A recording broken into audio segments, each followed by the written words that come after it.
Today is Thursday, August 6th, and we'll be reading Nehemiah 12 through 13. 12 and 13. All right. Hey, y'all. Hi. We are doing our Bible reading during our dinner break. And then we're going to go back over there in just a little bit. And, yes, to the Believers Convention. And who are we going to watch? Who's going to be there? Yes. Tonight. And before that, what are we going to do? Do our flag. And praise and worship. Mm-hmm. All right, so let's get through. Let's read I want to read right now. Nehemiah. I want to read. The priests and Levites. Now these are the priests and the Levites who came up with Zerubbabel, the son of Shealtiel, and Joshua. Sariah, Jeremiah, Ezra, Amariah, Maluk, Hattush, Shechaniah, Rehum, Meremoth, Edo, Ginatan, Abijah, Mijamin, Moadiah, Bilgah, Shemaiah, Jorib, Jediah, Salu, Hamat, Hilkiah, Jediah. These were the leaders of the priests of the relatives of the days of Joshua. Moreover, the Levites were Joshua, Benui, Kadmiel, Sherebiah, Judah, and Methaniah, who was over the Thanksgiving songs, in conjunction with his relatives. These were also their relatives, Bakbukiah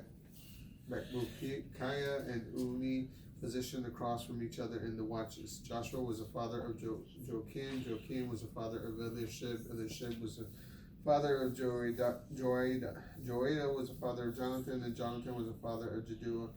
Now in the days of Joachim the priest, these were the heads of the fathers' houses of Sariah, Moriah, of Jeremiah, Hananiah, of Ezra, Meshullam, of Amariah, Jehonan, of Maluk, Jonathan, of Shebaniah, Joseph of Harim, Adnah of Meroith, Hilkeh of Edo, Zechariah of Jeneton, Meshullam of Abijah, Zikri of Miniamin, and of Moadiah, Piltai of Bilgah, Shamua of Shemaiah, Johonathan of Jorib, Methaniah of Jediah, Uzi of Salu, Kaleh of Amok, Eber of Hilkiah, Heshabiah, and of Jedidiah. Nethanel, the Levites, as well as the priests, were recorded as the chiefs of the father's house in the days of Eliashib. Joiada, Johanan, and Jaddua during the reign of Darius the Persian. The descendants of Levi who served as the chiefs of the father's house were recorded in the book of the Chronicles until the days of Johanan the son of Eliashib. The leaders of the Levites were Hashabiah, Sherebiah, and Joshua the son of Kadmiel with their brothers across from them, to praise and to give thanks. Section opposite section, according to the commandment of David, that man of God. Methaniah, Bakbukiah, Obadiah, Meshullam, Talmon, and Akkub were gatekeepers, maintaining the guard duty at the storehouses of the gates. These leaders served during the days of Joachim, the son of Joshua, the son of Josedek, during the days of Nehemiah, the governor, and during the days of Ezra, the priest and the scribe. Nehemiah dedicates the city wall. At the dedication of the wall of Jerusalem, they sought to bring the Levites from all their places to Jerusalem to celebrate the dedication appropriately with thanksgiving songs and singing, accompanied by cymbals, harps, and lyres. The members of choir had assembled from the regions all around Jerusalem, from the villages of the Netophathites, from Beth Gilgal, and from fields of Geba and Ashmaveth, because they had built villages for themselves all around Jerusalem. Then the priests and the Levites purified themselves. They also purified the people, the gates, and the wall. Then I led the commanders of Judah up to the top of the wall and appointed two great thanksgiving choirs. The first choir proceeded to the right on the wall toward the dung gate. Behind them followed Hosea and the half of the princes of Judah, with Azariah, Ezra, and Meshullam, Judah, Benjamin, Shemaiah, Jeremiah, And some of the priests were trumpets: Zechariah the son of Jonathan, the son of Shemaiah, the son of Mattaniah, the son of Micaiah, the son of Zechur, the son of Asaph, in conjunction with his relatives Shemaiah, Azarel, Milalai, Gilalai, Mai, Nathanael, Judah, and Hanini, being accompanied with the musical instruments of David, the man of God. Ezra the scribe went before them. At the fountain gate, directly across from them, they ascended the steps of the city of David, following that sloped section of the wall of the house of David, then eastward to the water gate. The second Thanksgiving choir proceeded to the left, where I followed them, with the other half of the people on top of the wall, from the tower of the furnaces to the broad wall, then from above the Ephraim gate, past the old gate and the fish gate, the tower of Hananel and the tower of the 100, as far as the sheep gate, but they stood still at the gate of the guard. So the two Thanksgiving choirs stood in the house of God, as did I, and the half of the officials with me, and the priests Eliakim, Messiah, Miniamin, Micaiah, Elionai, Zechariah, and Hananiah with trumpets, and Messiah, Shemaiah, Eleazar, Uzi, Jehohanan, Malchijah, Elam, and Azur. The singers sang loudly. Jezariah was their director. On the day they offered great sacrifices and rejoiced, because God had given them great cause for rejoicing. The wives and children rejoiced too. From far away, the joyful celebration of Jerusalem was heard. Temple responsibilities. At that time, men were appointed to govern over the chambers of the treasures and for contributions, for the first fruits and for the tithes, so that they might gather into them out of the fields of the cities the legal portion belonging to the priests and Levites. This was because the celebration of Judah survived on the basis of the priests and the Levites, who, accompanied by the singers and the gatekeepers, attentively preserved the practices of their God and the practices of purification, according to the commandment of David and of his son Solomon. For in the former days of David and Asaph, there were leaders for the singers and the songs of praise and thanksgiving to God. All Israel in the days of Zerubbabel and Nehemiah gave the singers and the gatekeepers their portions, as specified daily. Likewise, they consecrated what was due to the Levites, who then consecrated what was due to the descendants of Aaron. Chapter 13. The reforms of Nehemiah. On that day, they read aloud from the book of Moses in the hearing of the people. In it there was found written, and no Ammonite or Moabite should ever enter the congregation of God, because they did not meet the children of Israel with bread and water, but hired Balaam to curse them. However, our God turned the curse into a blessing. When they heard the law, they separated from Israel all the racially mixed. Before this, Eliashib the priest, who had been appointed to govern the chambers of the house of our God, was related to Tobiah. So he had prepared a great chamber hall for him, where previously they had stored the contributions, the frankincense, the vessels, and the tithes of grain, new wine, and fresh oil, as required for the Levites, the singers, and the gatekeepers, and the contribution for the priests.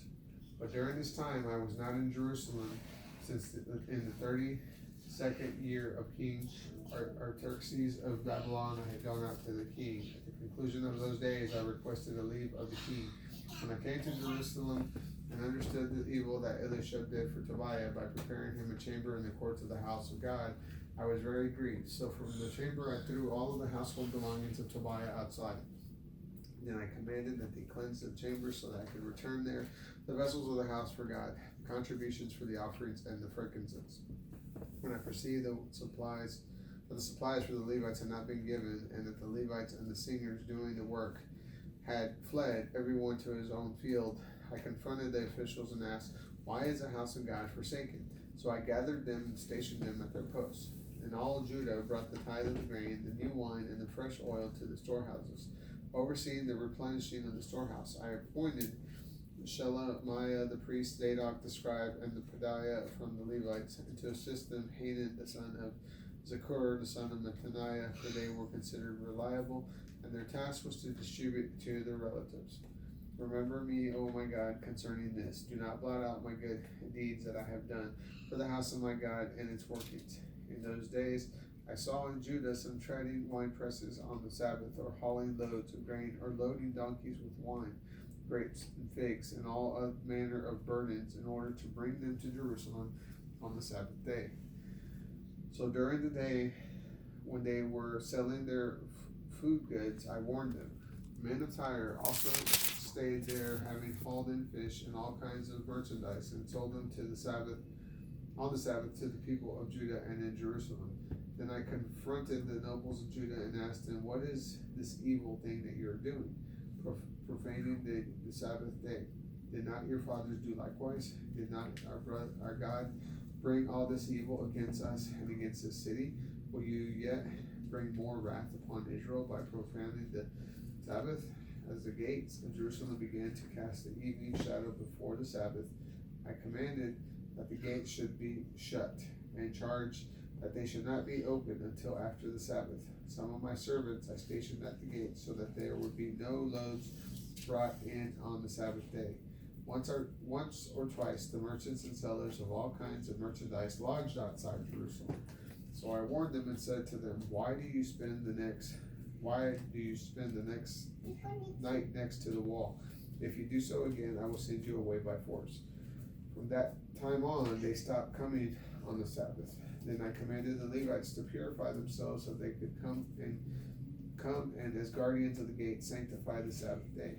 Remember me, O my God, concerning this also, and spare me according to your abundant mercy.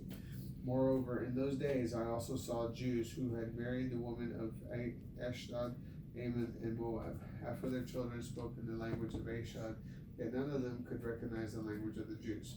This was true language by language.